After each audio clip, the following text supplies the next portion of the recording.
नमस्कार दोस्तों, मैं विकास द्विवेदी एक बार फिर हाजिर हूं आप सभी के साथ एक नई कहानी लेकर। आपकी प्रतिक्रियाएं लगातार हम तक पहुंच रही हैं और ये प्रोत्साहन देती हैं हमें ताकि हम नया विषय लेकर आप सभी के बीच आ सकें।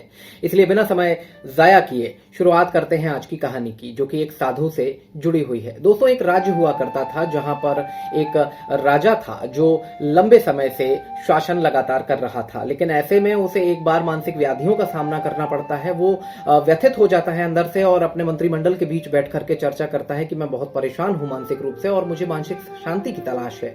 मेरे ऐसे कई सवाल हैं जिनका जवाब आज तक मुझे नहीं मिल पाया है।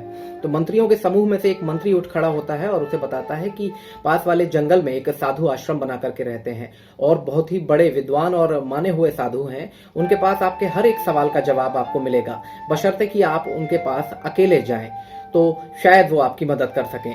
राजा तय कर लेता है, क्योंकि उसे शांति की तलाश थी। बड़े लंबे समय से परेशान था, लगातार लंबे दौर से परेशान चल रहा था। तो ठान लेता है और सुबह सुबह होते ही अकेले ही राजमहल से जंगल की राह पकड़ लेता है और निकल जाता है। आगे चलता हुआ जाता है, धीरे धीरे सूरज निकलने लगता है और उजाला चारों तरफ हो जाता है। तो वो देखता है कि सामने एक तालाब है और उस पर एक मछुआरा मछलियां पकड़ रहा है।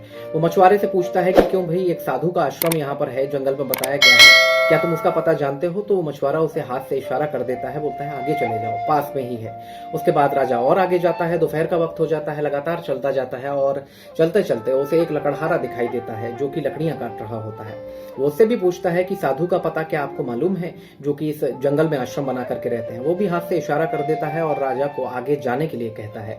उसके बाद राजा और आगे जाता है। शाम होने लगती है, धुंधल का जो छा जाती है, धुंध सी, जिसमें धुंधला दिखाई देने लगता है सब कुछ। एक चरवाहा उसे दिखाई देता है बकरियां लिए हुए अपने साथ में। तो वो उससे भी यही सवाल पूछता है कि इस जंगल में एक साधु रहते हैं, क्या उनका पता आपको पता है? तो वो उसको जवाब देते हुए हाथ से इशारा कर देता है कि आगे जाइए, आगे कुछ ही दूरी पर वो आश्रम बना हुआ है। लगातार चलता जाता है राजा और आखिरकार जब रात का समय हो जाता है, चांद निकल आता है, अच्छी खासी रोशनी, चांदनी जो है वो बिखरने लगती है, उसको आश्रम सामने दिखाई देने लगता है। राजा बड़ा प्रसन्न हो जाता है और आश्रम के सीधा अंदर पहुंचता है। बीच आश्रम में एक साधु समाधि लगाए हुए बैठे हुए उसे दिखाई दे जाते हैं और वो जाकर के उनके पास बैठ जाता है। जैसे ही राजा वहां बैठता है, साधु आंखें खोल लेते हैं। आंखें खोलते हैं जैसे ही, तो राजा उनको जो चांदनी बिखर रही है उसके प्रकाश में जब वो साधु का चेहरा देखता है तो उसके मन में एक सवाल उमड़ पड़ता है। वो सोचता है कि जो मछुआरा, चरवाहा और लकड़हारा, तीन व्यक्तियों से वो मिला है, उनकी हूबहू शक्ल मिलती है साधु से, जो कि इस वक्त उनके सामने बैठे हुए हैं। साधु बहुत ज्ञानवान थे, तो वो उससे पूछते हैं कि क्या कुछ सोच रहे हो?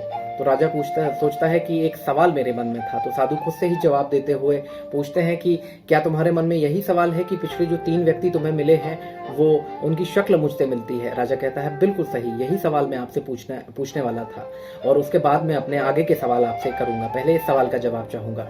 साधु उसको जवाब देते हुए कहते हैं कि इसी सवाल में जो तुमने अभी पूछा है उसमें सभी जवाब छुपे हुए हैं, बस तुमको समझने की जरूरत है।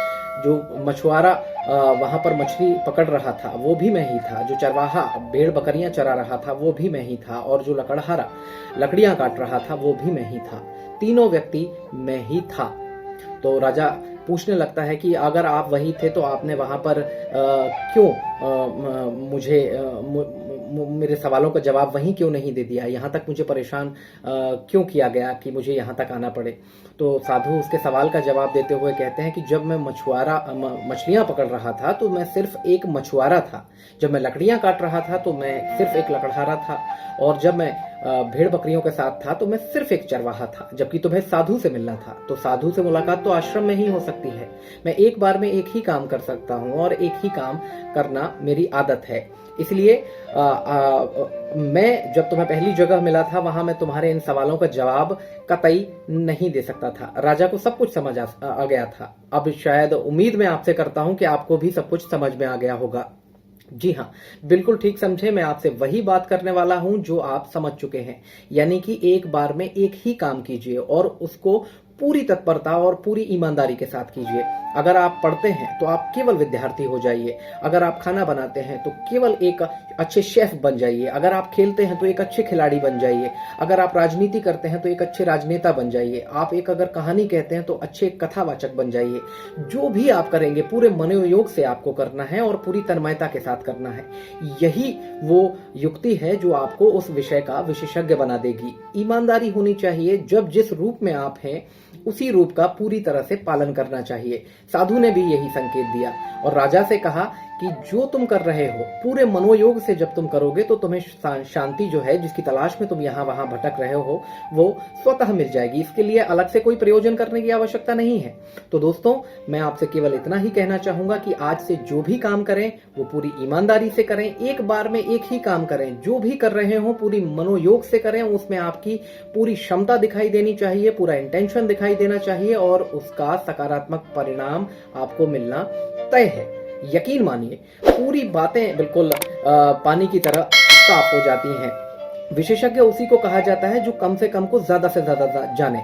तो मैं उम्मीद करता हूं कि ये कहानी सुनने के बाद आज से आप तय करेंगे कि जो भी विषय आपके हाथ में आएगा या आपके सामने आएगा उसे आप पूरा सुनने की और समझने की कोशिश करेंगे और उस पर काम करने की भी कोशिश आपके द्वारा जारी रहेगी। दर्शकों, ये कहानी एक माध्यम है आप तक जानकारियां साझा करने का। इसके अलावा आप मेरे फेसबुक पेज से जुड़ सकते हैं जहां आप विभिन्न प्रकार के आर्टिकल भी पढ़ सकते हैं और विभिन्न विषयों पर जो जानकारियां मैंने साझा की हैं उसका लाभ भी ले सकते हैं। इस आज की कहानी में फिलहाल इतना ही। अगली कहानी के साथ फिर जल्द होगी मुलाकात। बहुत बहुत शुक्रिया।